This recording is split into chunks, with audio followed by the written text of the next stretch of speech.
تمام دیکھنے اور سننے والوں کو پیار بھرا سلام۔ میثم تمار کون تھے؟ آپ کو حضرت علی کرم اللہ وجہ الکریم نے کیسے خریدا؟ آپ کی دردناک شہادت کیسے ہوئی؟ میثم امام علی، امام حسن اور امام حسین علیہ السلام کے صحابی تھے۔ ان کا وطن سرزمین نہروان تھا۔ یہ علاقہ پہلے ایران کا حصہ تھا۔ قباد کے زمانہ میں یہاں کرد قبائل رہتے تھے۔ میثم بن جاہیہ اوائل ہجرت میں اسی کرد قبیلہ میں ایک ایرانی خاندان میں پیدا ہوئے۔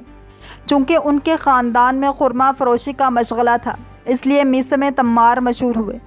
صفر سن 21 ہجری میں مدائن کی فتح کے موقع پر نہروان بھی مسلمانوں کے ہاتھوں فتح ہوا اور میثم اسیروں میں شامل ہو گئے۔ پھر ایک مسلمان خاتون کے غلام قرار پائے۔ تقریباً 20 سال اس مسلمان خاتون کے غلام رہے۔ سن 38 ہجری میں ایک روز مولا کائنات علی ابن ابی طالب علیہ السلام اپنے کسی ساتھی کے ہمراہ بازار آئے۔ دیناروں کی تھیلی اپنے ساتھی کے سپرد کی اور بازار میں اشیاء کا معائنہ کرنے لگے۔ جس وقت آپ بردہ فروشوں کے نزدیک پہنچے تو ایک غلام پر آپ کی نظریں ٹھہر گئیں۔ مولا نے بردہ فروشوں سے اس غلام کی قیمت معلوم کی تو اس نے 100 دینار بتائے۔ آپ نے ساتھی سے دینار دینے کے لیے کہا۔ ساتھی دینار کی تھیلی کھول کر شمار کرنے لگا تو بردہ فروش کو یقین ہو گیا، تو اس نے کہا میں غلطی سے 100 دینار کہہ گیا ہوں، اس غلام کی قیمت 200 دینار ہے۔ مولا نے کہا کوئی بات نہیں، 200 دینار لے لو۔ آپ نے ساتھی کو 200 دینار دینے کا حکم دیا، مگر بردہ فروش پھر بدل گیا اور کہنے لگا آپ جیسے افراد تو اشخاص کی قیمت سے واقف ہیں، کیا اس غلام کی قیمت یہی ہے؟ میری نظر میں 300 دینار ہونا چاہیے۔ آپ نے کہا کوئی بات نہیں، 300 دینار لے لو۔ بردہ فروش پھر بولا ظاہراً 300 بھی بہت کم ہے، ممکن ہو تو 400 دینار دے دیجیے اور غلام کو اپنے ہمراہ لے جائیے۔ اب چونکہ بردہ فروش کو ڈر ہو گیا تھا کہ ایسا نہ ہو کہ اس سے زیادہ بتانے پر خریدار بگڑ جائے اور چھوڑ کر چلا جائے، اس لیے اسے آگے نہ بڑھا۔ مولا نے 400 دینار ادا کر کے غلام کو خرید لیا۔ اس ایرانی غلام نے عربوں کو اپنا نام سالم بتایا تھا، لہٰذا جب مولا علی علیہ السلام نے اس کا نام دریافت فرمایا تو اس نے مولا کو بھی سالم بتایا۔ مولا نے فرمایا پیغمبر صلی اللہ علیہ وآلہ وسلم نے مجھے اطلاع دی تھی کہ تیرا اصلی نام میثم ہے۔ میثم بے ساختہ بول اٹھے، اللہ اور اس کے رسول صلی اللہ علیہ وآلہ وسلم اور امیر المومنین حضرت علی کرم اللہ وجہ الکریم نے سچ فرمایا۔ حضرت امیر المومنین علیہ السلام نے فرمایا آج کے بعد تم اپنے اصلی نام کو پہچانو۔ اس کے بعد میثم نے اپنی کنیت ابو سالم رکھ لی اور میثم کو مشہور کر دیا۔ جس دن سے علی علیہ السلام نے جناب میثم کو خریدا اس دن سے ان کو اپنے پاس رکھا اور ان کو راہ خدا میں آزاد کر دیا۔ میثم تمار نے آزاد ہونے کے بعد علوم ولایت کے خرمن سے علم و دانش اور فضیلت کی کافی خوشہ چینی کی۔ ابن ابی الحدیث اس سلسلہ میں لکھتے ہیں کہ حضرت علی علیہ السلام نے بہت سے علوم میثم کو سکھائے اور انہیں اسرار سے واقف کیا۔ میثم نے تقریباً 4 سال کوفہ میں حضرت علی علیہ السلام سے علوم و معارف کا خزانہ جمع کیا اور مولا علی علیہ السلام کے بلا تکلف دوستوں میں شمار ہونے لگے۔ یہاں تک کہ میثم ایک دن مولا علی علیہ السلام کی خدمت میں پہنچے تو دیکھا کہ حضرت محو استراحت ہیں۔ میثم پکارے مولا اٹھیے، وہ وقت بہت نزدیک ہے جب آپ کی داڑھی کو آپ کے خون سے رنگین کیا جائے گا۔ حضرت علی کرم اللہ وجہ الکریم نے فرمایا درست ہے، مگر خدا کی قسم تمہارے ہاتھ پیر کاٹ دیے جائیں گے اور سلیب پر تمہاری زبان کاٹ دی جائے گی۔ میثم نے کہا ایسا کون کرے گا؟ آپ نے فرمایا ایک فاجر کنیز کا پست فطرت بیٹا جس کا نام عبید اللہ ابن زیاد ہے۔ شہادت حضرت علی علیہ السلام کے بعد باقی خاندان علی علیہ السلام مدینہ منورہ منتقل ہو گیا، مگر جناب میثم کوفہ ہی میں رہے۔ ایک دن جناب میثم مدینہ گئے بھی تو امام حسین علیہ السلام سے ملاقات نہ ہو سکی، البتہ جناب سلمہ رضی اللہ تعالیٰ عنہ سے ملاقات ہوئی۔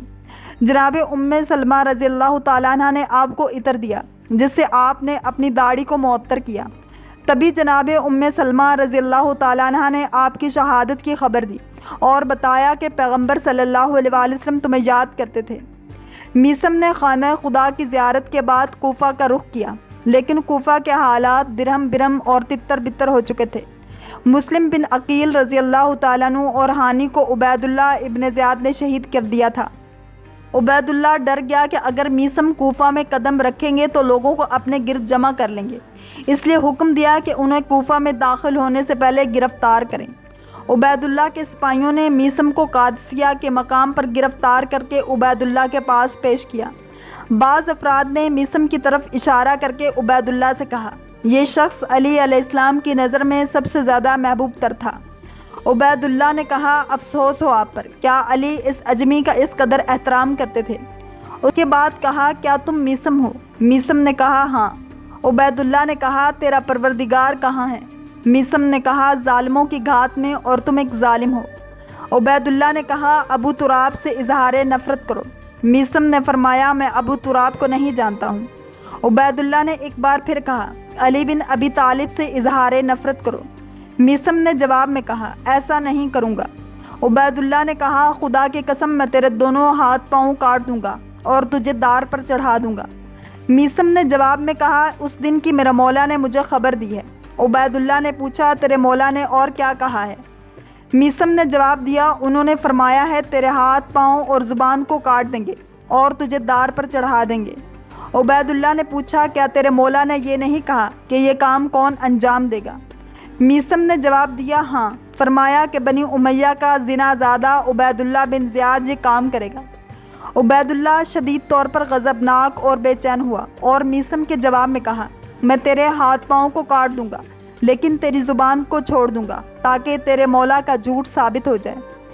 میثم نے کہا، میرے مولا نے جھوٹ نہیں کہا ہے، اور انہوں نے جو کچھ کہا ہے اسے انہوں نے پیغمبر خدا صلی اللہ علیہ وآلہ وسلم جبرائیل اور خدا سے سنا ہے۔ تم ان کی کیسے مخالفت کر سکتے ہو؟